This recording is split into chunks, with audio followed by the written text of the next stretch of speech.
स्नेनिल्स art of teaching या चॅनलवरती आपल्या सर्वांचं स्वागत आहे. विद्यार्थी मित्रांनो, डीएड आणि बीएड जे विद्यार्थी आपले पास झालेले होते या सर्व विद्यार्थ्यांकरिता कंत्राटी शिक्षक भरती निघालेली होती आणि ती आता सुद्धा सुरू आहे.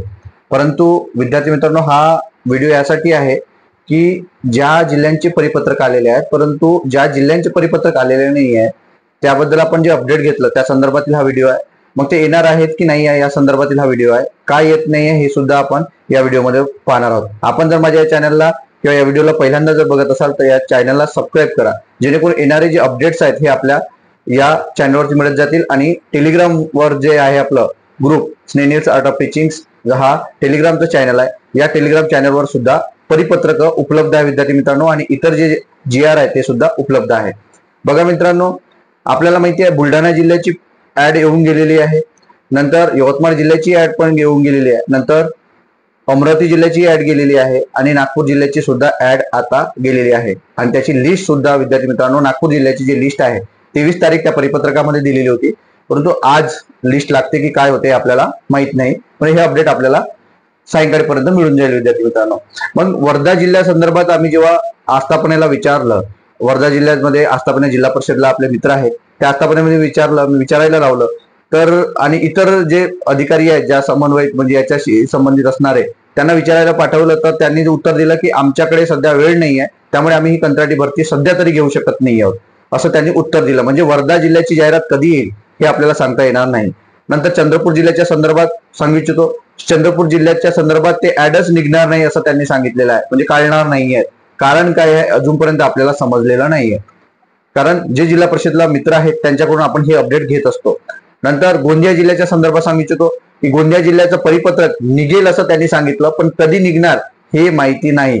म्हणजे गोंदिया जिल्ह्याचं पण परिपत्रक निघणार आहे. पण विद्यार्थी मित्रांनो, आपल्याला अपडेट राहायचं आहे आणि आपल्यापैकी जर त्या जिल्ह्यातले कोणी जर असतील तर तुम्ही त्या जिल्ह्याला किंवा त्या जिल्हा परिषदला जाऊन तुम्ही शिक्षण विभाग प्राथमिक मध्ये भेट देऊ शकता.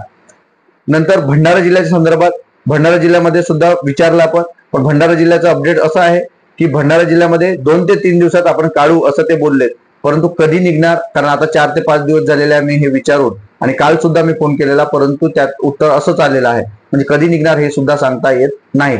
आणि इतर जे जिल्हे आहेत आणि जे काही आपले फॉलोअर्स आहेत, आपल्या चॅनलचे जे फॉलोअर्स आहेत, आपल्या स्नेनिल्स आर्ट ऑफ टीचिंग चॅनलवरती जे काही विद्यार्थी आहेत टेलिग्रामला ते सुद्धा प्रश्न विचारत असतील, त्या सर्व विद्यार्थ्यांना सांगू इच्छितो आणि जे फॉलोअर्स आहेत त्यांना सुद्धा सांगू इच्छितो की विद्यार्थी मित्रांनो, ह्या ज्या जाहिराती आहेत ह्या जाहिराती मला जेवढं अपडेट करतं किंवा मी जेवढ्या ठिकाणी माझ्या ओळखी आहेत त्या ठिकाणी मी फोन करून विचारत असतो, परंतु त्या ठिकाणचे जे काही अपडेट आहे हे मी तुम्हाला सांगितलेलं आहे.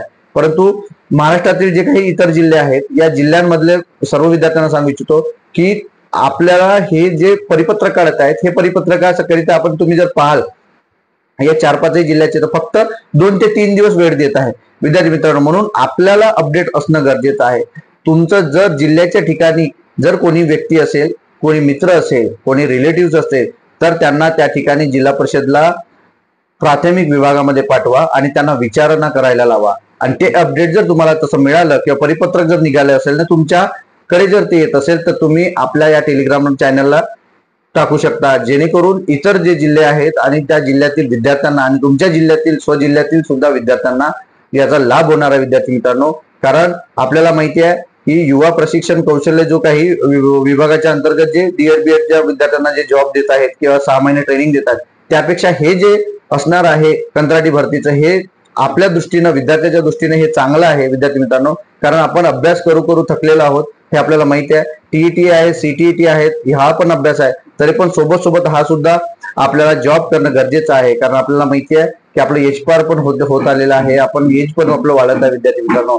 याने जेणेकरून ह्या जर 15,000चा तुम्हाला जॉब मिळत असेल तर हा 1 वर्षासाठी कंटिन्यू असणार आहे. आणि नंतर पण त्यांनी GR मध्ये दिलेला आहे की आम्ही पुन्हा याचं नूतनीकरण करणार आहोत, पुन्हा 1 वर्षासाठी तुम्हाला वाढवून सुद्धा दिलं जाईल. जेव्हापर्यंत स्थानिक स्वराज्य संस्थांमध्ये ज्या भरती होणार नाहीत किंवा जे पवित्र पोर्टलमधून भरती होणार नाहीत, या जेव्हापर्यंत शिक्षक येणार नाही तेव्हापर्यंत तुमची त्या ठिकाणी निवड राहणार आहे विद्यार्थी मित्रांनो, नियुक्ती राहणार आहे हे आपल्याला माहित आहे. याकरता हा व्हिडिओ बनवला होता. जे काही इतर जिल्ह्यातील विद्यार्थी आहेत त्यांनी नक्कीच अपडेट घ्या, आपल्याकडून विचारणा करा, तुम्ही तिथे कोणाला तरी पाठवा, जेणेकरून सर्वांना याचा अपडेट मिळेल. आपल्याला हा व्हिडिओ कसा वाटला हे मला कमेंट बॉक्समध्ये कळवा विद्यार्थी मित्रांनो. धन्यवाद.